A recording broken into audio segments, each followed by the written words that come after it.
Musicfest Festival Orchestra is comprised of some of the finest musicians selected from orchestras across the country.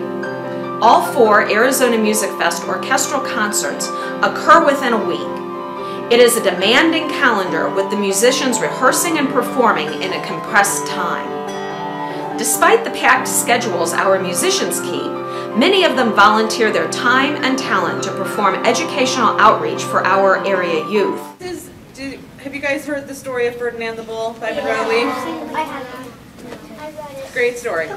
So, this man, Alan Rideout, wrote a violin version, that tells the story on the violin instead of using words. So, Mrs. Rosenthal here is going to read the words, and then I'm going to give you a little musical telling of what she says. Yeah, so see if you can tell the different characters. So he went out to his favorite cork tree to sit down. He didn't look where he was sitting. And instead of sitting on the nice cool grass in the shade, he sat on a bumblebee. Well, if you were a bumblebee and a bull sat on you, what would you do? Stay. Wow, did it hurt. Ferdinand jumped up with a snort. He ran. A number of our musicians put together programs that featured their instruments and performed for students in area schools.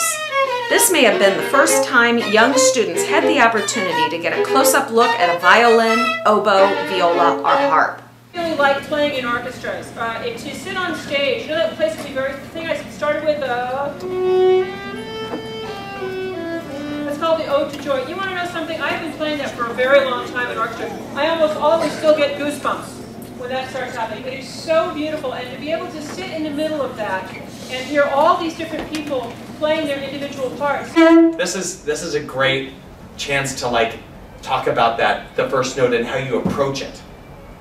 Other musicians conducted mentoring training sessions with young, serious music students. These experiences provide real-life lessons for our aspiring performers of the future. There's a little something at the beginning there. And I think maybe you could give it a little bit less there to make the phrase go on. Because you could play like this, and then you could just stop. And that would be like the whole piece. But it actually goes on from there. Okay. You know what I mean? Yeah. It's kind of like that's just the beginning of the journey, so you don't want to give too much at the beginning. Okay.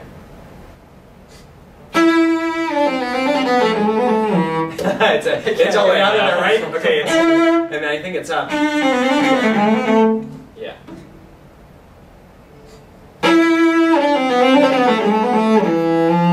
Yeah, it actually sounds really good because now the line actually goes through it, and the musical idea is still there, okay. But it keeps going.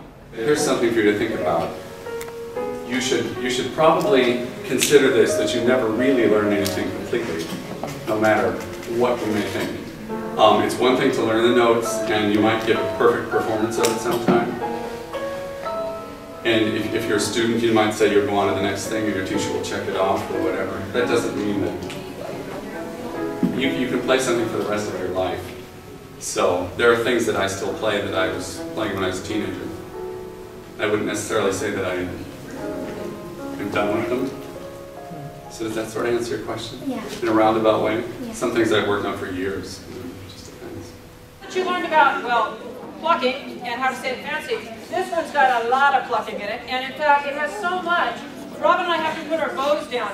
I think the trickiest part for us is to make sure we don't grab the wrong bow when we pick this up, because we have to play off the same part.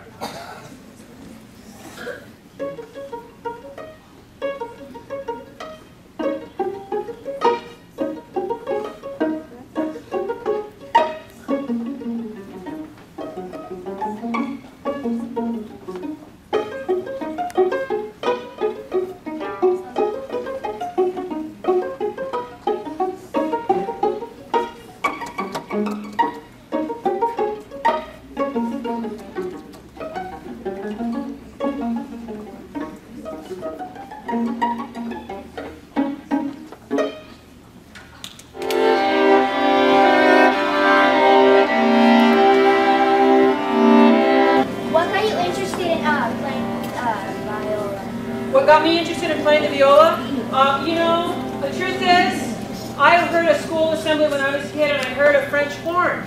And I love the French horn. And I said, Mom, I want to play the French horn. And my mom went to listen to a friend of hers kid play the French horn, and she came back and she said, the French horn is entirely too loud. Now, you have to understand, I grew up 20 miles out of town. The only person she knew what. So she took me to violin class, and I was like, no, everybody plays the violin. But I liked the viola, so I kind of stuck with it. I don't know, I was tall, it was tall. Why did you choose the violin? I decided to play the violin because my sister started when she was only 3, and I was older, and I was really jealous. So I started too, and that was a good thing. The strings vibrate, so like the hair has these little grabbies on them that can, when I pull it across, can you guys see the string kind of vibrating there? Yeah. And then this is like a resonant box, and then the sound comes out of F-holes. So it's like, and then I also add a little vibrato there to make it a little fancier.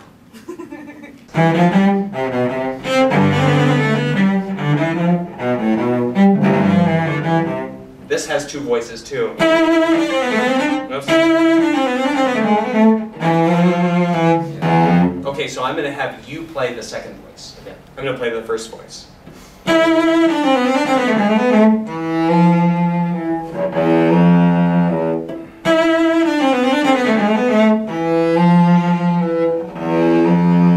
Good. So that you cannot move the wrist.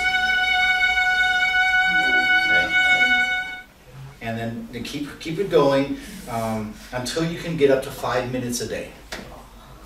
And then you do that for 6 weeks. And you'll have a vibrato that you can do not only whenever you want it and it feels comfortable, but you can make it slower or faster depending on the mood of the piece. You can start experimenting with the vibrato that you're using in pieces and in orchestra, stuff like that. Getting faster, getting slower, okay, so that you gain more and more control over it all the time. Hi, I'm Janet Sims, and this is Robin Mayforth, and we both are very good friends. And when I said that I would do a school show this year down here, I only had to twist her arm a little teeny bit to come help me do that. And we had a great time over at Black Mountain School this last week, and since then we've gotten to be rock stars because we've been going around town, and even the Girl Scouts selling the cookies outside recognized us and told us how much they loved. That was fun. Yeah, we had a good time. Yeah, the greatest part is it's just really fun to see the kids and to show them what we do, and just basically show them that we're real people, that we're just we're just who we are, and we're very dedicated to what we do, but we also have a lot of fun with it. Good afternoon, my name is Benjamin Irons. I'm a percussionist here with the Arizona Musicfest Festival Orchestra. We recently did an education outreach program this week, and it's something that we take time out of our schedules away from rehearsals and concerts to do. This is a really important part of the festival because getting exposure of the art music to the children is a way to perpetuate the music for future generations. There's a very poor stigma around classical and art music that it's only for a certain group of educated or class individuals, which is just simply not true. Music is a universal language, and by getting out there and really spending time with kids and making them understand how really important and beautiful this art form is, it helps us to perpetuate it for future generations. They will have hopefully gained a respect and certainly an awareness of classical music, and that I think is important, not just because we want future audiences in the halls, but because I think that classical music in particular is an important part of human development. I think it's so important for the people that are experienced in this area of the world and this area of art to be able to pass on those ideas to other people, that music is a way to learn all kinds of aspects of life and to become a better person overall.